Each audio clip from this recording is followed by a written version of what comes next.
Aujourd'hui, nous fêtons Saint Igor, connu sous le nom d'Igor II Olgovitch. Il est né vers l'an 1100, au sein de la dynastie princière des Riourikides, qui gouvernent les terres de la Russe de Kiev. À cette époque, faut savoir que les principautés russes sont souvent déchirées par les rivalités familiales. Les princes se disputent les villes, les territoires et le titre prestigieux de grand prince de Kiev. C'est dans ce climat difficile que grandit Saint Igor.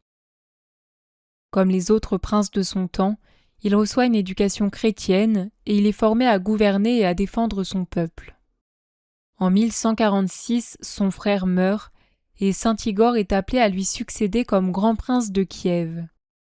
Mais son règne est extrêmement bref. Une grande partie de la population et de la noblesse soutient un autre prétendant, Izialav II de Kiev. Quelques semaines seulement après son accession au trône, Saint Igor est vaincu et capturé par ses adversaires. Il est emprisonné et perd tout pouvoir politique. Durant sa captivité, il tombe gravement malade. Pensant qu'il va bientôt mourir, il demande à recevoir l'habit monastique. Cette demande est acceptée. Saint Igor renonce alors aux ambitions du monde et reçoit la tonsure monastique sous le nom d'Ignace.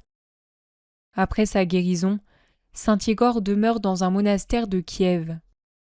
Il ne veut absolument pas chercher à reprendre le pouvoir ni à rallumer les conflits. Cependant, les tensions politiques restent vives et ses ennemis le craignent toujours.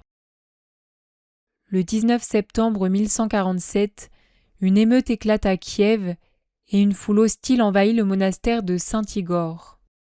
Saint Igor est à ce moment-là en prière devant une icône de la Vierge Marie.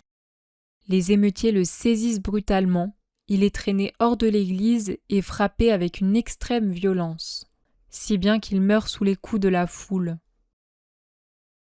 Saint Igor, en ce jour, prie pour nous. Nous te confions particulièrement la Russie et l'Ukraine, tous les pays en guerre. Avec toi, Saint Igor, nous voulons prier la Vierge Marie. Je vous salue Marie, pleine de grâce, le Seigneur est avec vous. Vous êtes bénie entre toutes les femmes, et Jésus, le fruit de vos entrailles, est béni.